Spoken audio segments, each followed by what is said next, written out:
Hello everybody, Neil Shawnee here. I'm here to talk to you if you are a sales manager, sales leader, or any leader really, but let's think about sales for a little bit. And you want your people to be more creative. And if you are that sales leader and you've just started watching this video, you're probably already thinking, creativity? I don't need my team to be more creative. They need to get out and sell something. This creativity. It's the job of marketing or product development or someone like that.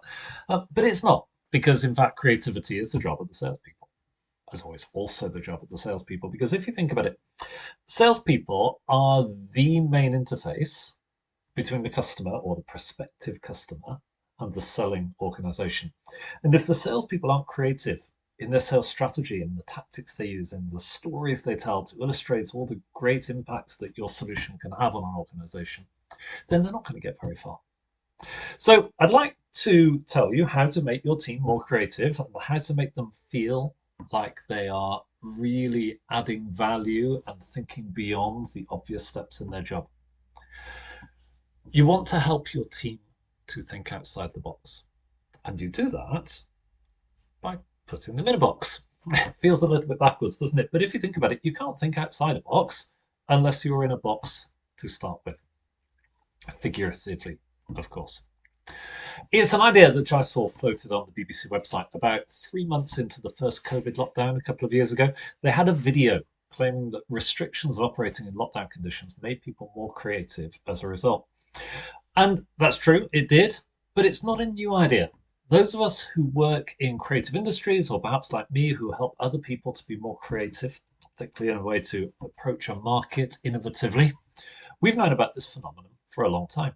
Putting restrictions on people makes them more creative. Creativity has become a bit of a buzzword over the last couple of years as the business world begins to kind of mold itself around this new normal, if that ever comes along, whatever that may be. The most successful businesses have evolved quickly, and those who haven't are playing a game of serious catch up. The problem is, it's a competitive world out there, and nobody ever got ahead by standing still. But a big problem for people is that most of us are just not very good at being creative. There are a few of us who are good at it, but in general, we're not. And there are reasons for that, which I won't go into now. But if you're interested, ping me a message or pop something in the comments, and I'll be happy to enlighten you on those reasons. It does make for interesting listening. But let's just say for the moment, it's a recognised problem and something which can hold organisations back. Fortunately, spontaneous creativity isn't really necessary because there are some really well-established techniques which can unleash our inner Picasso and help us to be more creative than we ever thought we could be.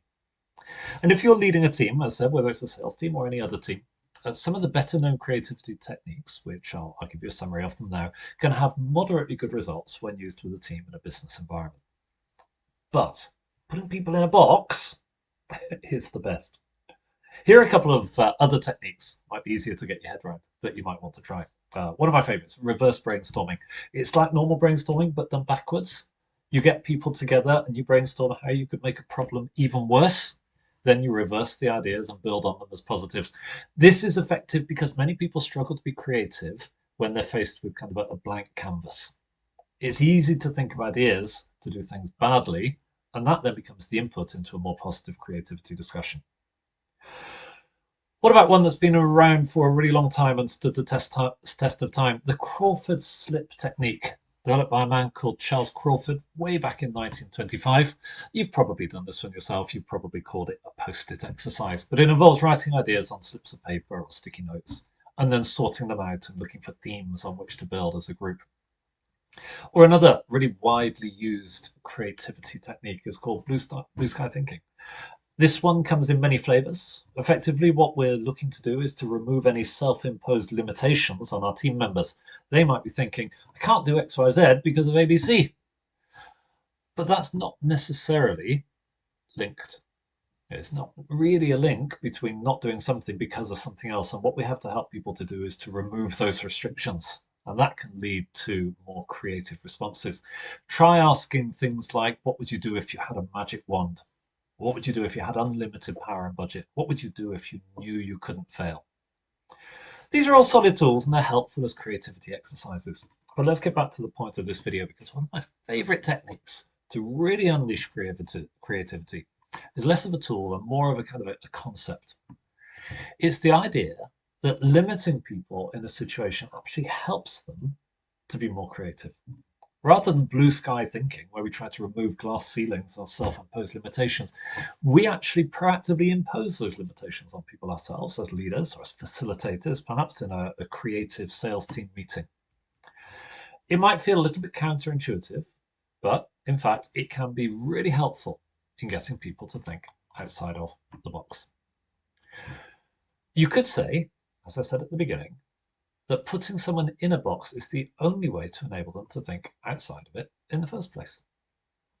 So let's take this out of a business context for a second and imagine for a minute that you want to redecorate your living room. You try to come up with ideas, but the best you can come up with is I'm going to go down to the DIY store and buy some pretty wallpaper or some nice paint. At least, certainly if it was me decorating my living room, that's all I would come up with. But you probably wouldn't ask me to decorate your living room, would you? It's not very creative.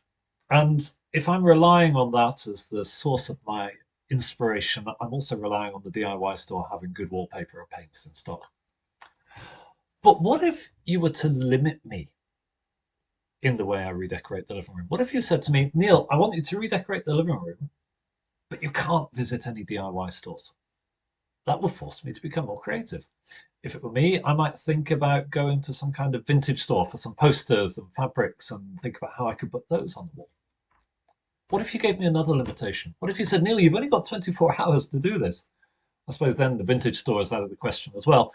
What would that force me to do? I might do some potato printing directly onto the wall. I might make something out of the contents of my recycling bin. I don't know. But the key here is that the more restrictions you put on me, the more I have to think more creatively to respond. I follow Formula One, and I always think it's quite interesting when a new rule comes in Formula One, the teams get creative to get the best out of it despite that new rule. And there was one many, many years ago where they limited the size of the rear wing, and suddenly you saw teams putting wings on the sort of side pods of the cars instead. Wasn't something anyone was thought of doing before, but because they've been restricted on one thing, they got creative somewhere else. So let's think about this in a business environment. Maybe your organization's sales are sliding and your sales team is struggling to convert opportunities into new business. You're the team manager and you get everyone together in the meeting room or on Zoom or Teams or something. You could run a Crawford slip exercise, which yields nothing out of the ordinary. But what about putting some restrictions on your sales team to spark their creativity about how to approach the market differently? Here are three that you could think of. Sales team, what would you do if you only had a fortnight to increase sales? What would that force you to do? What would you do if I said we need to increase sales and face-to-face sales meetings are no longer allowed? Who'd have thought, eh? Well, how would that force you to approach the market in a more innovative way, to work with your clients more innovatively? I might say, imagine you're on your first day of the job and you know nothing about our company's background.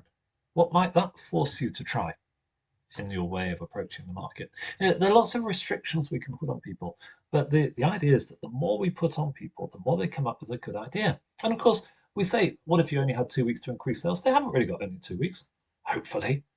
But it might yield new ideas, which we can then discuss further and turn into something a little bit more longer term. As I said earlier, being creative on a blank canvas is tough, but putting these kind of ideas into place can really spark people's inner creativity in a way that you've not seen before. When we narrow people's focus, they naturally become more creative to overcome the problem. And if we're looking for our businesses to get ahead, that's what we need to be doing. Go on, go and give it a try. Take care. Bye-bye.